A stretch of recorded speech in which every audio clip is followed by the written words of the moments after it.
Welcome back बच्चों। Hope आप लोग अच्छे होंगे और अच्छे से पढ़ाई कर रहे होंगे। आज हम कंटिन्यू करने वाले हैं इंडियन इकोनॉमिक डेवलपमेंट की बुक का चैप्टर एम्प्लॉयमेंट और उससे रिलेटेड दूसरे इश्यूज।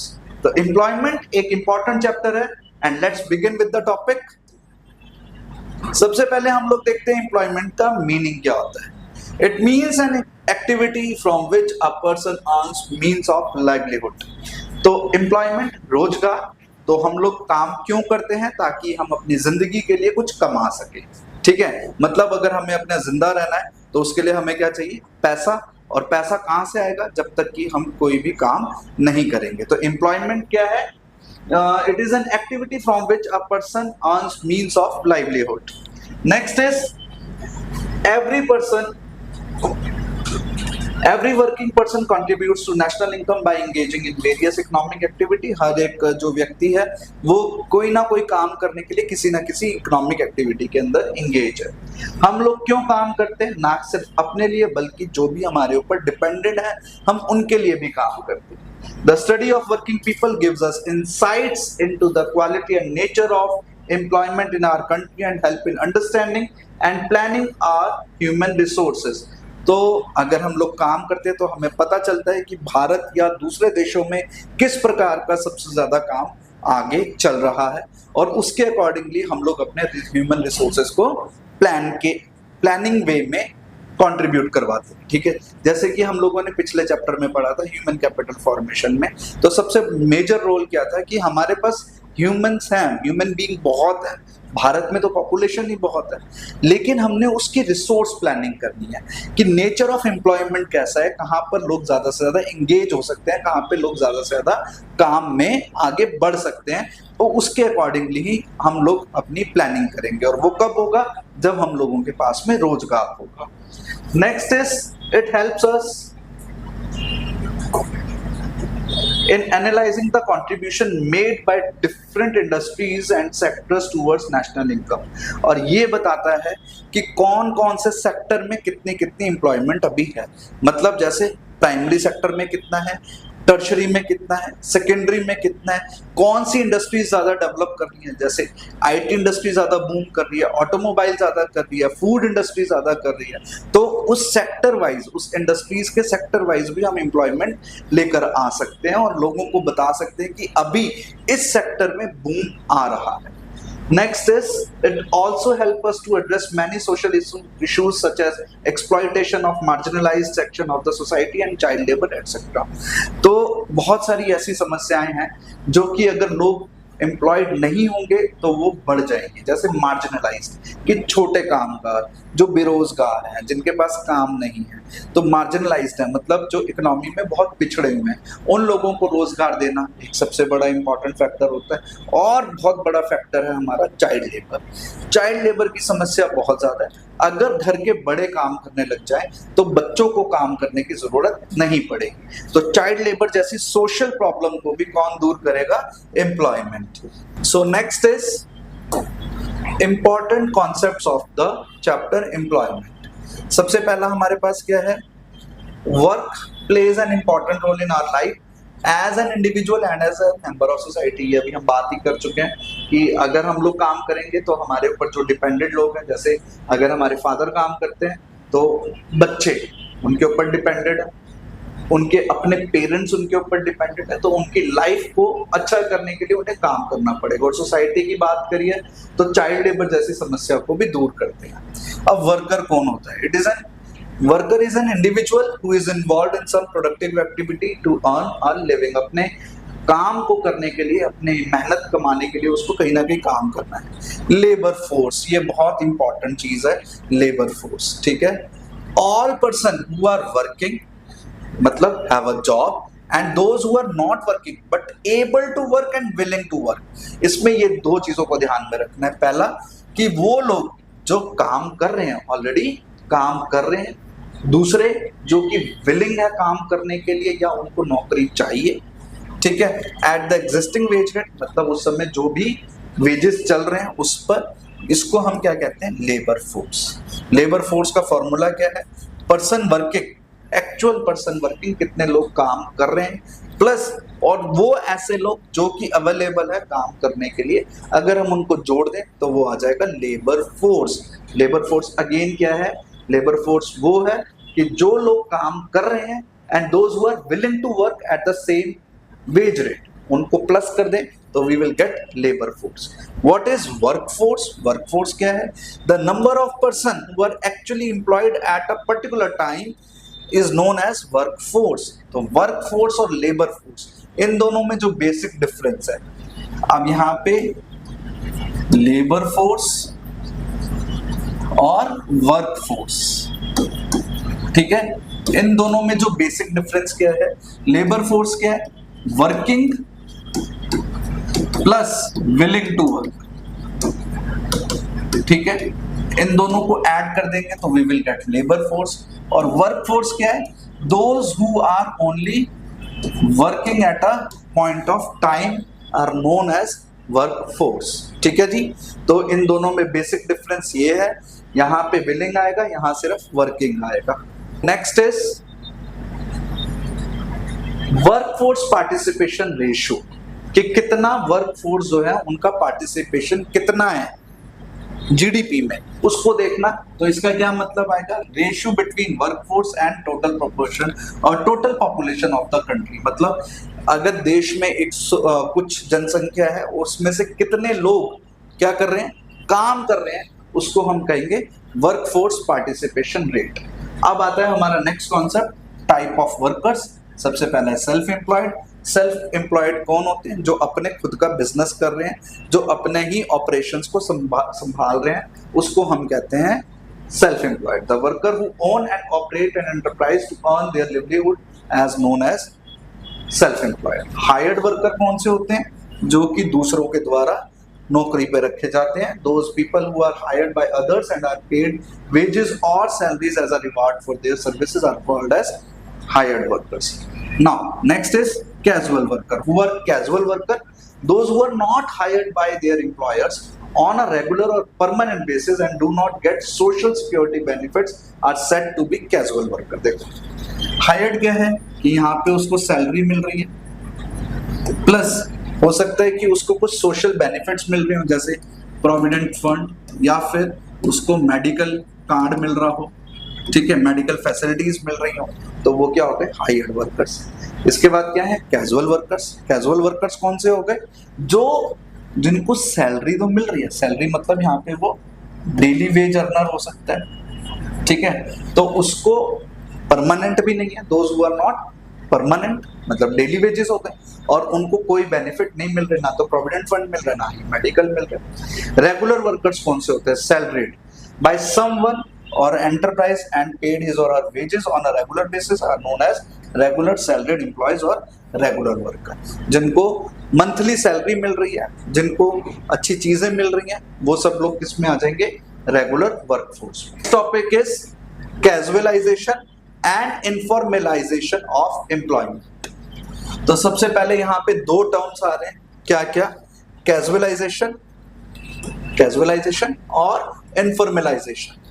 तो कैजुअलाइजेशन क्या है? Refers to a situation when the present percentage of casually hired worker in the total workforce tends to rise over time. मतलब दोबारा समझते हैं, ये वो परसेंटेज है जहां पर hired workers in the total workforce tend to rise in over time. मतलब आने वाले समय में, क्या आगे आने वाले समय में अगर हमें लगता है कि टोटल वर्कफोर्स में हायर्ड वर्कर की संख्या बढ़ने वाली है। किनकी? Hired worker. हायर्ड वर्कर कौन से हो गए? जो भी हमने पिछली स्लाइड में देखा है। हायर्ड वर्कर कौन से हैं? जो काम कर रहे हैं लेकिन डेली वेजेस पे। किस पे? डेली वेजेस पे। तो उनको क्या बोला? कैजुअलाइजेशन। कैजुअल लेबर हो गया ना। तो कैजुअलाइजेशन कब होगा? अगर हमें ये लगता है कि आगे आने वाले समय में हमें ऐसे लोग ज्यादा मिलेंगे जो कि डेली वेज अर्नर्स होंगे, जिनको डेली वेजेस पे हम रख सकते हैं, उसको हम कहेंगे कैजुअलाइजेशन। अब आता है informalisation. It is a situation when people tend to find employment more in informal sector of the economy and less in formal sector of the economy. अब यहाँ पे दो टर्म है, कौन कौन सी? इनफॉर्मल और फॉर्मल। तो इनफॉर्मल कौन से हो गए? इनफॉर्मल जैसे कि शॉप, ठीक है, कोई ढाबा, ये सब क्या है हमारे इनफॉर्मल सेक्टर्स हैं। लेकिन अगर हम बात करते हैं किसी फॉर्मल सेक्टर की, तो फॉर्मल सेक्टर हो गया ऑफिस, सही है, एमएनसी, तो एक गवर्नमेंट जॉब, ये क्या है हमारे फॉर्मल सेक्टर। तो इनफॉर्मलाइजेशन कि ज्यादा से ज्यादा लोग कहाँ पे काम करेंगे, यहाँ पे इनफॉर्मल सेक्टर में, तो that is known as informalization. अब आती है हमारी बारी किसकी, अनएम्प्लॉयमेंट। अनएम्प्लॉयमेंट का क्या मीनिंग हो गया, it is a situation where a person is ready and willing to work at the prevailing wage rate but doesn't get work. Unemployment, बेरोजगारी वो नहीं है कि लोग काम है लेकिन काम करने के लिए तैयार नहीं है, ठीक है। यहां पर क्या हो रहा है, are willing to work at the prevailing wage price, वो कहता है कि भाई तुम मेरे को इसी वेज प्राइस पे रख लो, ठीक है, मैं काम करने के लिए तैयार हूं, कोई मेरे को इसने भी वेज प्राइस पे रख ले, मैं काम करने के लिए तैयार हूं, बट उसको काम नहीं मिल रहा, उसको काम नहीं मिल रहा, that is known as unemployment. अब अनएम्प्लॉयमेंट रेट क्या है, बेरोजगारी दर किसको कहते हैं, it is a percentage of labour force who are unemployed not as percentage of total population. तो इसमें दो चीजों का ध्यान रखना है, ये परसेंटेज किसकी बता रही है, लेबर फोर्स की, हु आर, और कौन सी लेबर फोर्स, जो कि अनएम्प्लॉयड है। एक लेबर फोर्स हमने पीछे पढ़ा था जो कि एम्प्लॉयड है, यहां पर क्या लेबर फोर्स है बट उनको काम नहीं है, not as a percentage of total population, मतलब हम टोटल पॉपुलेशन का नहीं ले रहे हैं, हम किसका ले रहे हैं, लेबर फोर्स का, जो कि अनएम्प्लॉयड है, ठीक। तो नेक्स्ट टॉपिक है हमारा जॉबलेस ग्रोथ। जॉबलेस ग्रोथ क्या है, it is a situation where GDP grows faster than the employment opportunities resulting in unemployment, मतलब हमारा जीडीपी बहुत ज्यादा बढ़ रहा है बट हमारी एम्प्लॉयमेंट अपॉर्चुनिटीज उतनी ज्यादा नहीं बढ़ रही। तो बहुत सारे बच्चे मेरे से ये क्वेश्चन करते हैं, सर ऐसे कैसे हो सकता है कि जीडीपी तो बढ़ गया लेकिन एम्प्लॉयमेंट नहीं बढ़ी। तो ऐसा होने के पीछे हमारे पास बहुत सारे रीजंस हैं। कैसे रीजन, जैसे कि अगर हम लोगों ने अभी प्लानिंग करी कि भाई हम अगले साल 100 लोगों को रोजगार और देंगे क्योंकि हमारा जीडीपी बढ़ रहा है, but because of rise in population वहां पे 100 की जगह 200 लोग तैयार हो गए। हमने प्लानिंग किसके लिए करी थी, 100 लोगों के लिए, ठीक है। सेकंड, जॉबलेस ग्रोथ का क्या ऑप्शन है, स्किल ना होना बच्चों में, या जो नए लोग हैं जो जॉब के लिए तैयार हैं but they are not skillful, अगर उनके पास पर्टिकुलर स्किल नहीं है तो उसके अंदर उनको जॉब नहीं मिलेगी और वो अनएम्प्लॉयड रह जाएंगे। तो जॉबलेस ग्रोथ के पीछे बहुत सारे फैक्टर काम करते हैं, ठीक है। अभी आप देख लें कि इंडिया वर्ल्ड इकोनॉमी में हम 5th लार्जेस्ट इकोनॉमी है जीडीपी के लिए, लेकिन हमारे यहाँ पे एम्प्लॉयमेंट अपॉर्चुनिटीज उतनी ज्यादा नहीं बढ़ रही है। तो उसके पीछे के जो 2-3 रीजन है उनमें मेन रीजन है राइज इन पॉपुलेशन, स्किल ना होना, lack in education, lack in health infrastructure, ठीक है। तो अगर हम इन चीजों पे काम करना शुरू करेंगे तो एक वक्त आएगा जब जीडीपी भी बढ़ेगा और हमारा एम्प्लॉयमेंट ग्रोथ रेट भी बढ़ेगा। क्लियर। नेक्स्ट,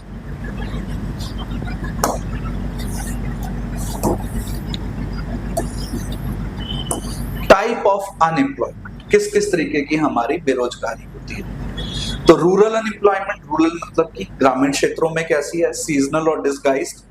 अर्बन अनएम्प्लॉयमेंट मतलब कि शहरों में कैसी बेरोजगारी है, तो इंडस्ट्रियल है, एजुकेटेड, टेक्नोलॉजिकल, और दूसरे तरीके की है ओपन, फ्रिक्शनल, स्ट्रक्चरल और cyclical.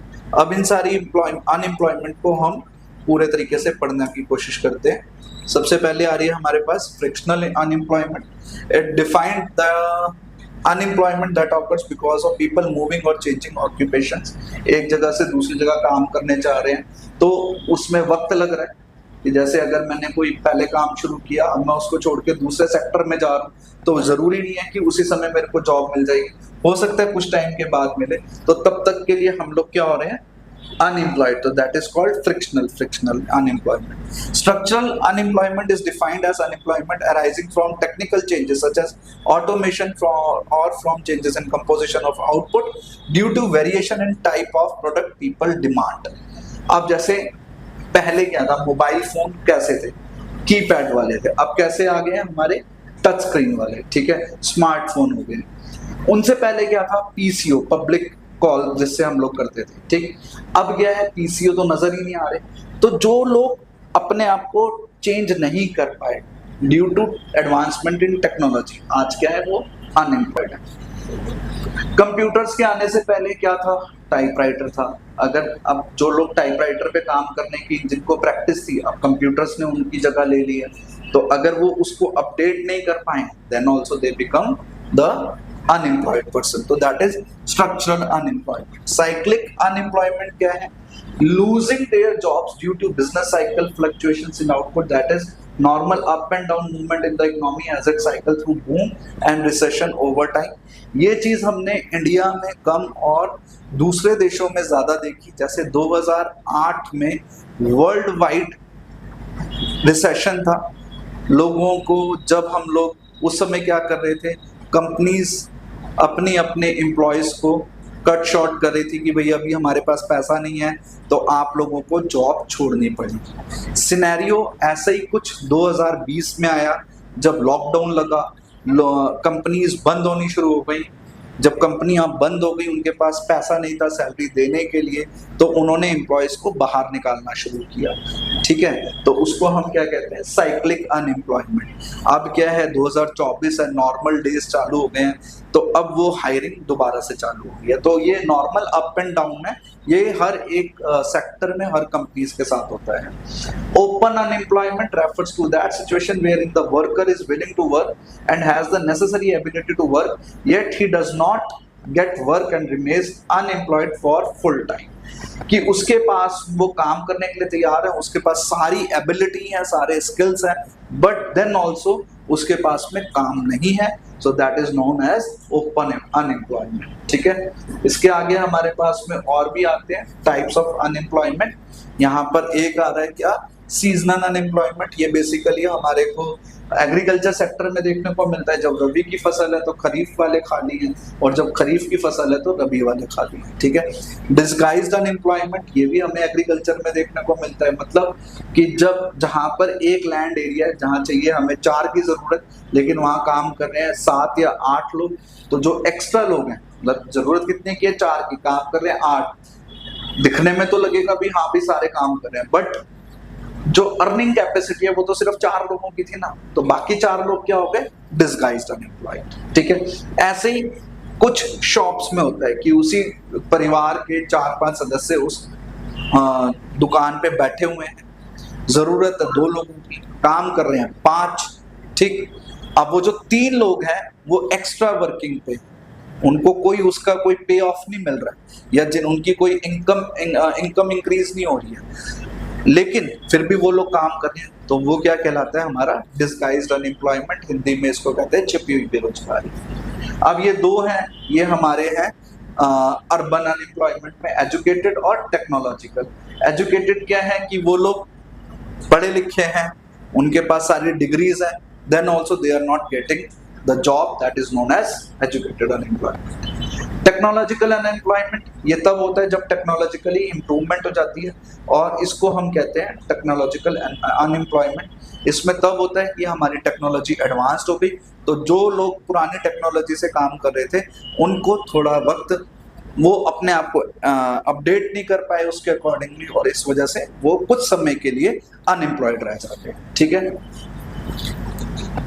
Next is causes of unemployment. बेरोजगारी के क्या क्या मुख्य कारण हैं, ये हम लोग पढ़ रहे हैं। First is slow rate of economic growth, under develop agriculture, पिछड़ापन, slow growth of industry, faulty planning, low capital formation, lack of financial resources, population explosion, defective education system, decline of cottage small industry, inadequate employment planning and excessive use of foreign technologies।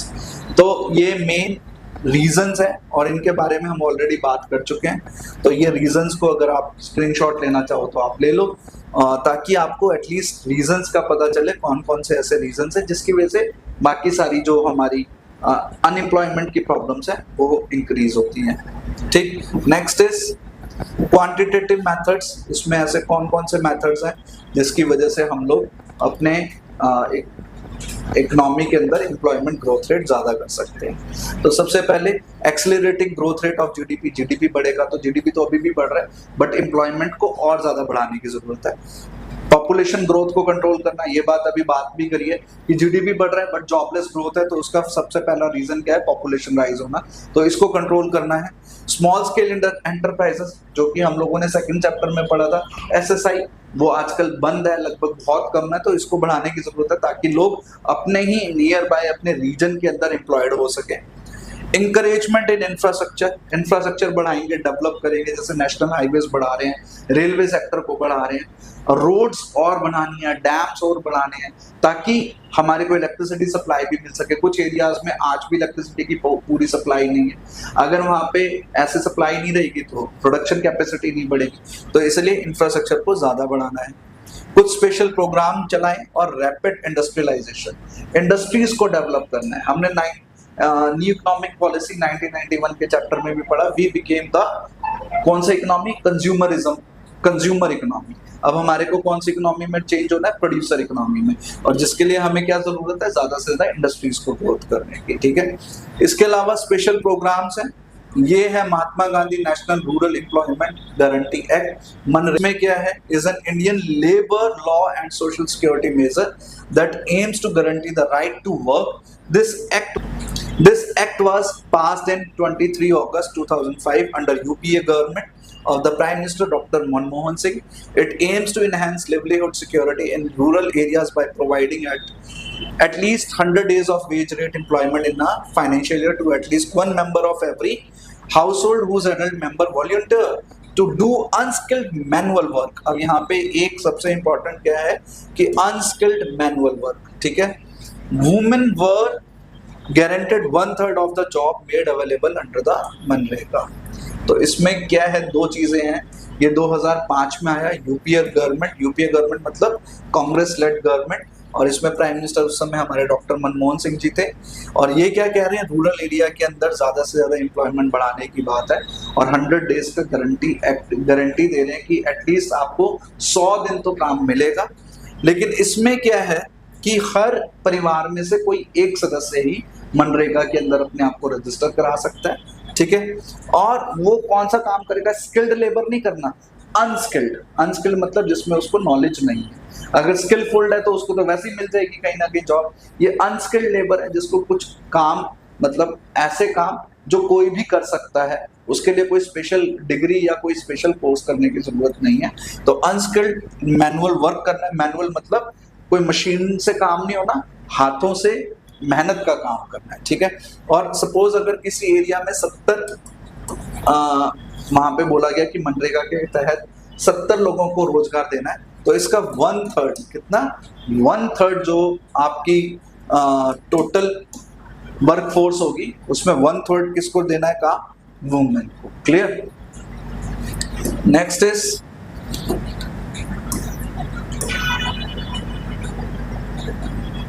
स्वर्ण जयंती शहरी रोजगार योजना, जो कि centrally sponsored है, centrally मतलब central government ने बनाई है, और ये बनी है हमारी 1 दिसंबर 1997, 1 दिसंबर 1997 को।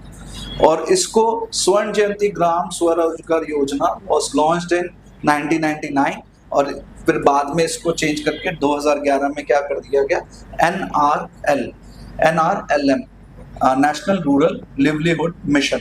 तो पहली कौन सी थी, हमारी मनरेगा, दूसरी है स्वर्ण जयंती शहरी रोजगार योजना, तीसरी कौन सी है, स्वर्ण जयंती ग्राम स्वरोजगार योजना, मतलब ये शहरों के लिए और ये गांवों के लिए है। फिर है द संपूर्ण Grameen Rozgar Yojana, was a scheme launched by the government of India to gain the objective of providing gainful employment to the rural people from 21 February 2003।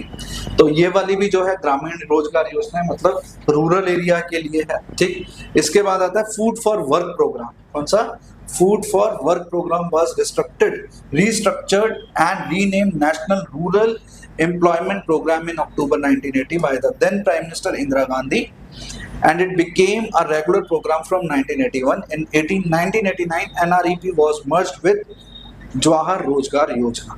तो ये फूड फॉर वर्क, अगर आप काम करोगे तो खाना मिलेगा, तो इसको नेशनल रूरल एम्प्लॉयमेंट प्रोग्राम में बदला गया इस नीति को 1980 में। उस समय जो प्रधानमंत्री थी वो हमारी थी इंदिरा गांधी जी, और उसके बाद 1981 से उसको रेगुलर कर दिया गया, और 1989 में इसको जवाहर रोजगार योजना के साथ में मर्ज कर दिया गया। होप आप लोगों को ये चैप्टर पूरी तरीके से क्लियर हो गया होगा।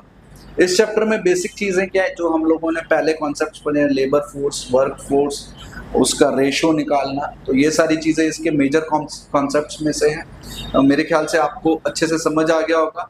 So be connected with us for the more videos. Till then, stay healthy, remain healthy and be connected. Thank you so much.